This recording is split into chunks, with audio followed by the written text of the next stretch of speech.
안녕하세요. 하루 필수 말씀 충전 하필 큐티 조종환입니다. 오늘 함께 나눌 하나님 말씀은 사무엘하 22장 1절에서 25절까지 말씀입니다. 주님께서 다윗을 그의 모든 원수의 손과 사울의 손에서 건져 주셨을 때에 다윗이 이 노래를 주님께 아뢰었다라고 하면서 모든 상황들이 다 끝나게 된 그래서 참된 구원의 능력을 경험하게 된 다윗이 어떤 노래를 부르고 있는지 우리가 이 본문을 통해서 보게 될 겁니다. 이렇게 노래합니다. 주님은 나의 반석, 나의 요새, 나를 건지시는 분, 나의 하나님은 나의 반석, 내가 피할 바위, 나의 방패, 나의 구원의 뿔, 나의 산성, 나의 피난처, 나의 구원자이십니다. 라고 이렇게 이야기합니다. 굉장히 다양한 단어들과 표현들을 사용하여서 다윗이 하나님의 성품과 그 신실하심, 그 일하심들에 대해서 노래하고 있는 것을 보게 됩니다. 여기서 우리가 알 수 있는 것은 하나님께서 보호하시는 분이시라는 거죠.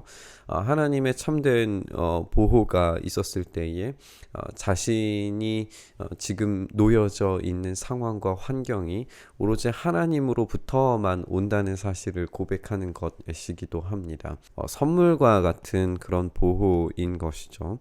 우리가 이 선물 같은 이 보호를 어떻게 누리고 또 어떻게 인식하느냐가 참 중요한 것 같은데, 오늘 다윗이 이 보호에 대한, 이 선물에 대한 인식을 어떻게 가지고 있는지 살펴보게 될 겁니다. 주님께서는 언제나 나를 이 포악한 자들에게서 구해주시는 분이시다라고 이렇게 노래하고 있습니다. 나의 찬양을 받으실 주님, 내가 주님께 부르짖었더니 주님께서 나를 원수들의 손에서 건져 주셨습니다 라고 이야기합니다. 이 원수들의 손에서 건져 주셨을 때에 이 보호와 안전이 온전히 나에게 이루어졌다, 그리고 나의 상황이 지금 하나님께서 선물로 주셨다, 우리가 다시 읽을 수 있고요. 그렇다면 자신이 어떤 위기 가운데 놓여졌는가를 이야기할 때에 죽음의 물결이 나를 에워싸고 파멸의 파도가 나를 덮쳤으며 수올의 줄, 이 수올이라고 하는 것이 이제 지옥이라고 우리가 치환해서 생각할 수 있는데, 수올의 줄이 나를 동여 묶고 죽음의 덫이 나를 낚았다라고 이야기하면서 이 원수들 사이에 놓여져 있던 자신의 삶이 얼마나 이 죽음과 가까운 것이었는가를 고백하는 걸 우리가 보게 됩니다.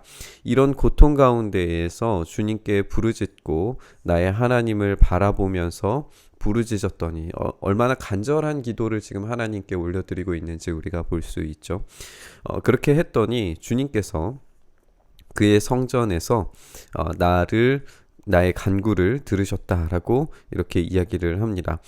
사실 이 당시에는 성전이 아직 지어지지 않은 상태였죠. 그러니까 아직 성전이 지어지지 않았는데도 불구하고 그 성전에서 간구를 들으셨다라고 하는 것은 다윗의 인식 속에서 성전은 어떤 건물에 위치하고 있는 것이 아니라는 개념이 있었다는 걸 우리가 확인을 할 수가 있어요. 그렇기 때문에 나의 이 고통 가운데에서 기도하더라도 그 성전이 지어지지 않았지만 하나님께서는 그 성전, 거룩하신 곳, 하나님께서 계시는 그곳에서 나의 간구를 들으셨다라고 이렇게 고백하고 있습니다.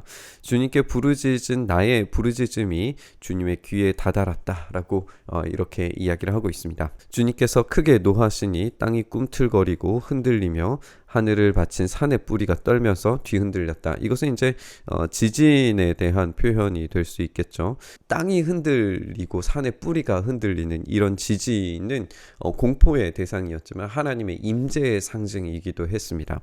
또 코에서 연기가 솟아오르고 그의 입에서 모든 것을 삼키는 불을 뿜어내시니 그에게서 숯덩이들이 불꽃을 튕기면서 달아올랐다라고 이야기하면서 이제 화산, 지진과 화산, 이런 자연적 재해가 지금 하나님께서 일으키시고 있는 것으로 말하고 있는 걸 우리가 보게 되는데요. 이것은 실제적인 자연 현상이라기보다는 하나님의 임재에 따르는 필연적인 결과물들로 이해하는 것이 좋겠습니다.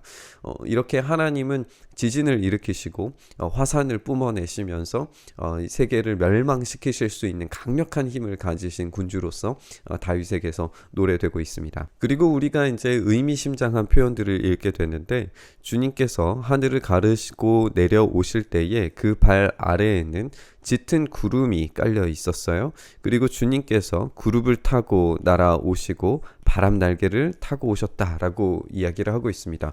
왜 이 표현이 의미심장하냐면 이 구름과 바람 날개를 타다, 또 천사들, 이거는 이제 천사 케루빔을 이야기하는 거죠. 그룹을 타고 날아오셨다라고 하는 이 표현들이 원래는 누구에게 사용되었냐 하면 그 당시 가나안 사람들의 신이었던 바알이 타고 다니는 것들입니다. 그러니까 바알을 섬기는 땅에 살았던 사람들은 바알이 이렇게 짙은 구름과 바람 날개를 타고 날아다니는 신으로 인식했는데, 다윗은 바알이 참된 신이 아니라는 걸 알기 때문에 바알은 구름을 탈 수도 없고 바람 날개를 탈 수도 없고 그룹을 탈 수도 없습니다.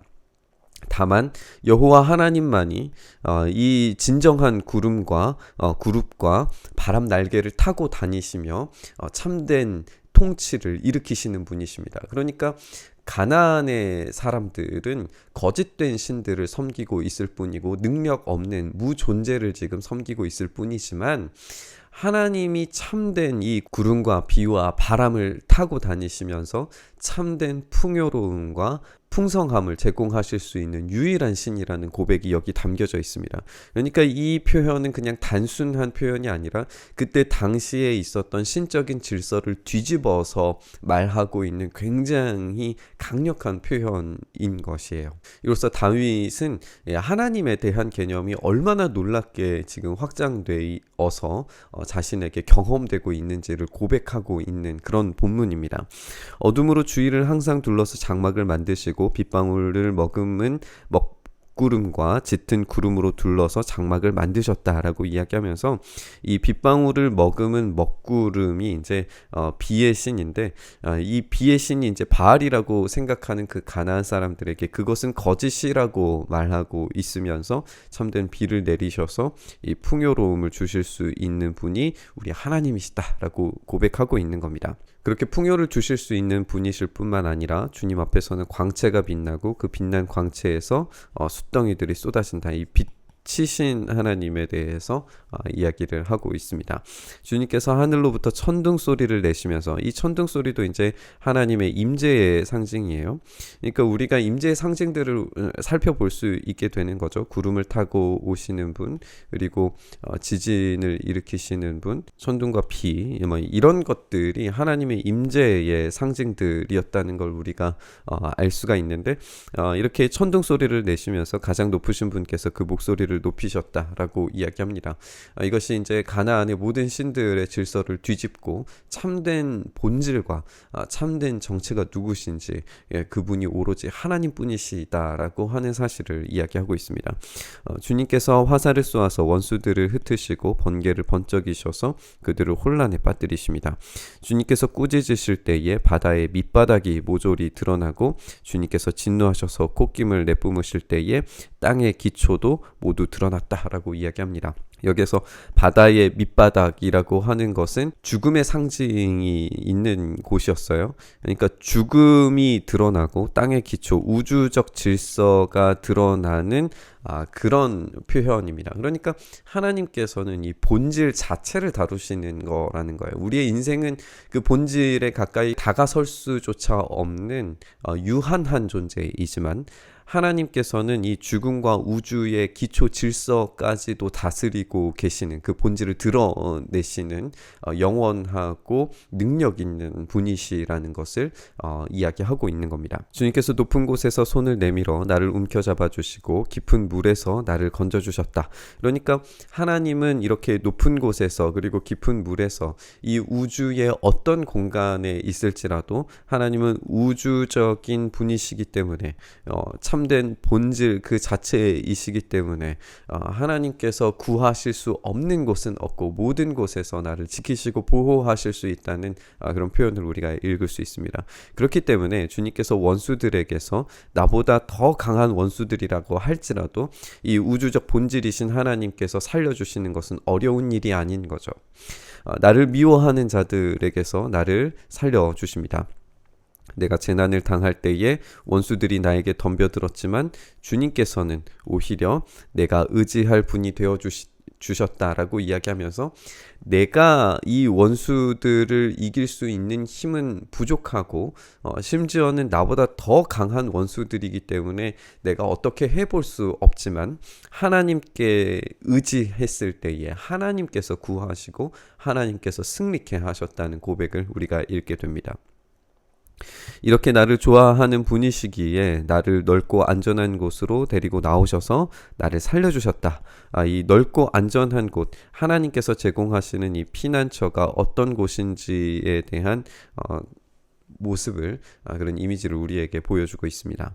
여기에서 이제 또 다윗의 고백을 우리가 읽을 때에 내가 의롭게 산다고 해서 주님께서 나에게 상을 내려주시고 나의 손이 깨끗하다고 해서 주님께서 나에게 보상해 주셨다라고 이야기를 하고 있는데, 사실 이제 다윗을 우리가 배워보면 볼수록 세속 군주로서 이 세속의 어떤 정치가 또 군인 그리고 한 인간으로서 얼마나 부족한 사람이었는가를 우리가 확인해 보잖아요.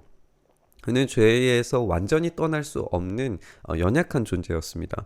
그럼에도 불구하고 다윗이 고백하기를 내가 의롭게 산다고 하여는 완전한 의인이 될 수 없고 내 손이 깨끗한 것은 완전한 깨끗함이 될 수 없습니다. 그러나 그 방향성 자체가 의로움을 향해, 그 깨끗함을 향하여 정말 최선과 열심을 다해서 달려갔을 때에 주님께서 상을 내려주시고 보상해 주신다라고 하는 걸 우리가 읽을 수 있어요. 그러니까 신명기에서 드러나는 하나님께 순종했을 때에 얻는 복이 어떠한 것인지에 대해서 다시금 재진술하는 것으로 우리가 읽어볼 수가 있습니다. 그래서 주님께서 가라고 하시는 그 길에서 내가 벗어나지도 않고 무슨 악한 일을 하여서 나의 하나님께로부터 떠나지도 아니하였다라고 그렇게 이야기하고 있습니다. 이것이 완전하지 못할지라도, 완벽은 아니라 할지라도 이 최선을 다해서 그렇게 살아갔을 때에 하나님께서 주시는 이 안전한 보호가 여전히 유효하다는 것을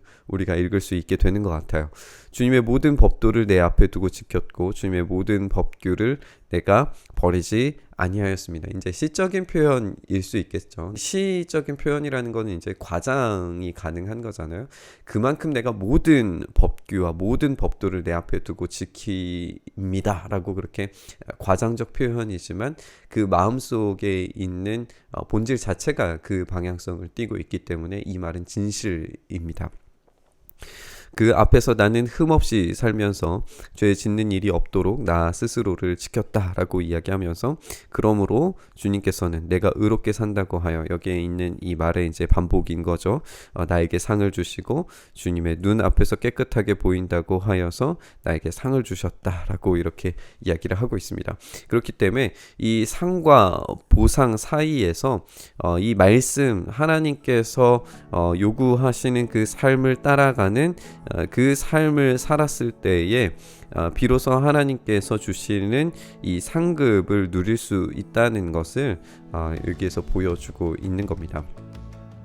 이 상을 주시는 것 그 가운데에 하나님께서 이 신실하심과 그 사랑으로 말미암아 다윗을 지켜주시고 복 내려주고 계시는 분이라는 걸 우리가 알 수 있게 됩니다. 이렇게 다윗은 하나님을 향하여서 진심을 다해, 온 마음을 다해, 최선을 다해 달려갈 수 있는 그런 사람이었습니다. 우리가 살펴본 것처럼 다윗은 완전한 사람이 아닙니다. 하지만 하나님이 어떤 분이신지 정확히 알고 그분의 마음에 따라 움직이고 순종하고 회개할 수 있는 그런 사람이었습니다. 그렇기 때문에 하나님은 다윗을 사랑하셨고 그에 걸맞는 보호와 안전을 허락하셨습니다. 세상이 제시하는 신적인 질서의 개념들과 양상들이 있을 수도 있습니다. 그런데 하나님은 그것들 너머에서 참된 본질 그 자체로서 일하고 계시는 줄 믿습니다. 다윗이 그렇게 고백했던 것처럼 이 가나안 땅의 질서들과 가나안 땅의 신들을 노래하는 것이 아니라 그 모든 질서들의 참된 본질, 그 본질을 드러내시고 참되게 이 온 우주를 다스리고 계시는 분이 오로지 하나님 뿐이시라는 사실, 그 정직하고 온전한 인식이 있었기 때문에 자신의 삶을 하나님 하나님의 법도에 따라 살아가게 하려고 했고 그것을 따라서 하나님께서 주시는 복을 얻었다라고 하는 것이 오늘의 핵심 이야기가 될 겁니다. 그 참되신 하나님의 성품과 신실하심과 약속과 능력을 의지할 때에 우리의 연약함에도 불구하고 연약한 우리에게도 그 능력과 힘이 되어 주실 줄 믿습니다. 이렇게 참되신 하나님을 우리가 의지하면서 참된 보호와 안전과 풍성케 하여 주심을 우리에게 허락해 달라고 묵상하며 기도의 자리로 나아갔으면 좋겠습니다. 주님, 그렇습니다. 우리는 연약하지만 온 우주를 다스리시는 주님의 질서 안에 우리가 들어가 주님께서 다스리심을 온전히 누리길 소망하오니 주여 우리 가운데 임재하시고 우리를 붙들어 주셔서 거룩하신 은혜 앞에 우리가 온전히 설 수 있도록 그 참된 우주적 본질의 다스리심을 우리 가운데 허락하여 주시옵소서. 이렇게 우리 가운데 풍성함 주시기를 간절히 소망하며 우리 주님 예수님 이름으로 기도드리옵나이다. 아멘.